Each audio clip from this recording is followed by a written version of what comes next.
ولا هم يحزنون. So it is not even allowed for that one to be afraid or to be sad or anything like that, because Allah subhanahu wa ta'ala, when bringing closer, does not take away that gift. So we have to be thankful. And he said, فَلَوْ صُبَّ جَمِيعُ ظُلُمَاتِ الْعَالَمِ وَكُدُورَاتِهِ فِي الْبَاطِنِ. So even if all of the darkness of the world and its dirt are thrown into that batin, that inside the heart of that one, وَهَذِهِ الْمَحَبَّةُ قَائِمَةٌ, and he has that mahabba for his murshid, that love connecting him to the murshid, which gave him the tawfiq of following sharia and the tawfiq of having that nur in his heart, then ينبغي أن لا يغتم بذلك أصلا بل ينبغي أن يكون راجيا. Must not even care about that negativity at all, not in the least, but always keeping the highest hope that he is in the best company, so nothing can affect him.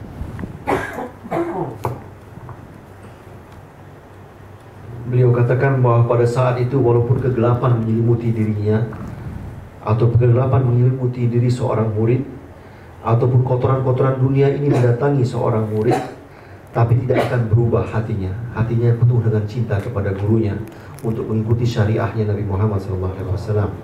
Dan dikatakan bahwa setelah itu engkau akan mendapatkan taufik, mendapatkan pertolongan. Dengan pertolongan itu engkau tidak akan merasakan sedih, maka Allah akan memberikan pada kamu banyak hal. Meskipun kegelapan dunia datang kepada engkau dan kotoran-kotoran dunia datang kepada hatimu dan memasuki hatimu, tetapi tidak akan merubah hatimu, karena hatimu sudah mengikuti mencintai sang mursyid. Dan hati mencintai sang mursyid itu membawa kita mengikuti syariahnya Nabi Muhammad, lalu mengenai syariahnya itu mendapatkan taufik, dan taufik itu kita akan mendapatkan kesuksesan, sehingga debu-debu yang datang kepada kita tidak ada artinya di hadapan. But he must be careful that even now if he imagines that, oh, he has now big knowledge or a big hal, a big spiritual state, or that we have arrived at some maqam, or that we have karamat, or that we have wilayat, and if all of this on one side, and on the other side, if there is one atom of love that is missing for the shaykh, then all of that feeling of karamat or maqam means nothing. And that is in reality a test that might be throwing us down and back to square one to start all over again. So we must be very careful. So he's saying, وَلَوْ أُفِيدَتْ أَمْثَالُ الْجِبَالِ مِنَ الْأَنْوَارِ وَالْأَحْوَالِ عَلَى الْبَاطِنِ. And even if like mountains of light, of nur and ahwal are thrown into the heart, وَقَدْ زَالَ مِقْدَارُ شَعْرَةٍ مِنْ هَذِهِ الْمَحَبَّةِ, and there is one hair of that love that is now missing, then ينبغي أن لا يعتقد في ذلك شيئا غير الخذلان وينبغي أن يعده استدراجا. Then you must be careful to know that you have lost big time in reality, and that any feeling of greatness or achievement is in reality a test from Allah subhanahu wa ta'ala, that He is preparing for you a test where you might fall into a hole. You must be careful. So you must go back to Allah subhanahu wa ta'ala and say, Ya Rabbi, give me just my love, keep my love safe for my murshid, and I'm not asking for any benefit other than that love. And this he's saying, even if mountains and mountains of nur are thrown into the heart, what they call khawariq al-adat and karamat and so forth like that, this is not the way that we judge if we are doing okay or not. No. The way that we judge if we are doing okay is how much love you have for your murshid. Is it strong and stronger and stronger or not? That's what we look at. The rest is like zero. The rest is all tests still. Setelah kita diberikan jalan untuk bisa mendapatkan taufik, untuk bisa sampai dalam bertarikat ini, lalu kita harus hati-hati, kita harus waspada dalam perjalanan ruhani ini. Jangan sampai kita sempat merasakan di dalam diri kita, oh saya sudah mencapaikan wilayah tertentu, oh saya sudah mendapatkan makam yang tertentu, oh saya sudah mendapatkan karamah-karamah yang begitu banyak. Ketika ini semua masuk ke dalam diri kita, ini ketahuilah bahwa ini semua adalah ujian-ujian untuk kita, ujian-ujian yang datang daripada Allah Subhanahu wa Ta'ala. Jika ini sudah masuk dalam diri kita dan kita merasakan sombong dengan hal itu semua, maka ketahuilah bahwa Anda semua sudah memulai dari awal kembali. Kita mendapatkan kehilangan yang sangat luar biasa. Dan beliau memberikan kepada kita petunjuk bahwa jika cahaya yang datang kepada kita sebesar gunung, cahaya yang luar biasa sebesar gunung datang kepada kita dan masuki hati kita, lalu di dalam itu ada dalam hati kita masuk sehelai cinta kita kepada guru kita hilang, bahwa kita sudah mendapatkan kehilangan yang luar biasa. Jika kita kehilangan itu, maka kita kehilangan luar biasa. Dan itu adalah ujian daripada Allah Subhanahu wa Ta'ala. Maka banyak-banyaklah berdoa kepada Allah Subhanahu wa Ta'ala. Ya Allah, bantulah aku untuk bisa mencintai guruku dengan cinta, dengan sungguh-sungguh seperti itu. Jika kita kembali lagi, hilang itu helainya itu, cinta kita kepada guru, maka kita kehilangan banyak hal.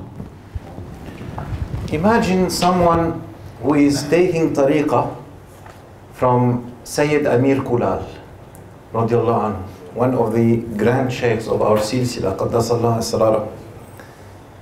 And he is a junior murid, young, and Sayyid Amir Kulal is quite old. And at that time, Shah Naqshband is already there. He is one of his murids, one of his senior murids. So Sayyid Amir Kulal, he puts these senior murids, and among them he puts Shah Naqshband in charge of the younger ones. So they educate them, they teach them, they help them, and they make them progress. Then that junior one, he thinks that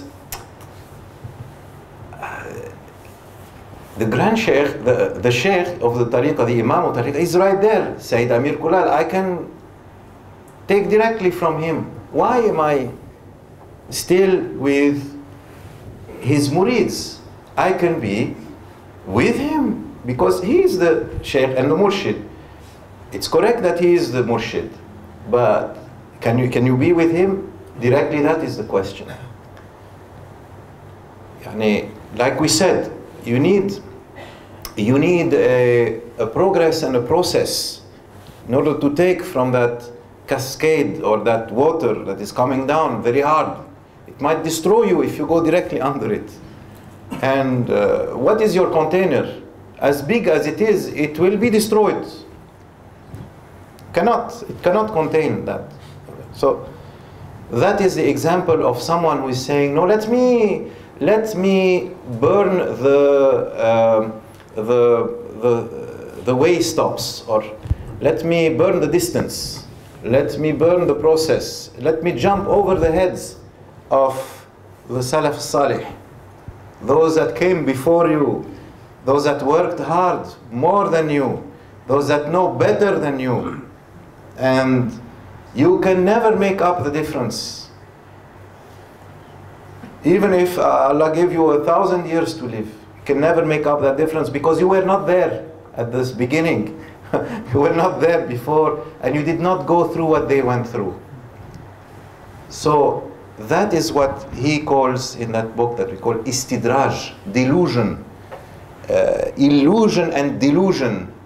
And hubris, the Latin term for it, hubris, when you think, oh, I'm on top of the world now, let me use my knowledge that I have acquired to do better than what they put me through. I know better. So at that time, they fall into a big hole again. They're back to square one, and this is a loss, big loss. because this is not what the Sheikh has ordered. This is not what the Murshid likes, nor does he command that. So, trying to come closer to him, in reality they are going farther away from him. وَالْعِيَاذُ بِاللَّهِ مِنْ ذَلِكَ, because then they are farther away and farther away from Rasulullah sallallahu alaihi wasallam. Syed Amir Kulal appointed one of the senior students to teach them. He appointed Shaykh Naqshband. So that one is saying, let me skip over the head of Shaykh Naqshband, go straight to Amir Kulal, because he is there. Ada suatu cerita yang pada saat itu ketika Syekh Naqshband masih hidup, ada seorang guru besar yaitu Syekh Amir Kulal. Dia mempunyai banyak murid dan salah satunya adalah Syekh Naqshband. Dan dari antara murid-muridnya itu ada murid-murid yang junior, dan merasakan murid yang junior, kenapa saya harus belajar dari Syekh Naqshband? Kenapa saya bisa langsung aja kan ke Syekh Amir Kulal? Dan beliau, Syekh Amir Kulal sudah memberikan instruksi kepada guru Syekh Naqshband untuk memberikan petunjuk, nasihat, pelajaran-pelajaran dan kepada murid-murid yang lain. Tapi ada satu murid ini yang ingin potong kompas. Dia ingin bakar satu jalan untuk bisa sampai di tempat yang satunya lagi.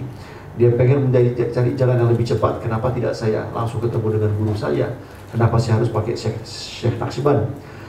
Dengan hal seperti ini kita banyak melakukan kesalahan, bahwa kita tidak sadari bahwa kita tidak pernah merasakan bagaimana yang sudah dilakukan oleh guru-guru kita sebelumnya. Jika kita ingin potong kompas itu, kita tidak bisa, karena kita harus mengukur kemampuan kita bisa apa tidak untuk melakukan hal seperti itu. Dan ketika kita merasakan di dalam hati kita bahwa saya bisa, saya mampu menjalaninya, ini adalah tipuan-tipuan. Ini yang dikatakan dengan istidraj yang datang kepada kita. Merasa lebih mengetahui, merasa sombong, ini menjadi istidraj bagi diri kita.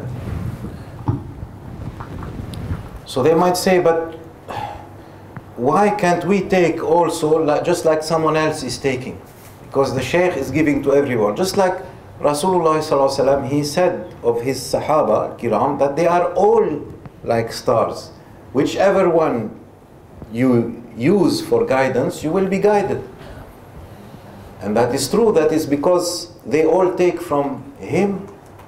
So that ruhaniyah is present in all of them, and that's through the power and the nur of that ruhaniyah, then we are guided.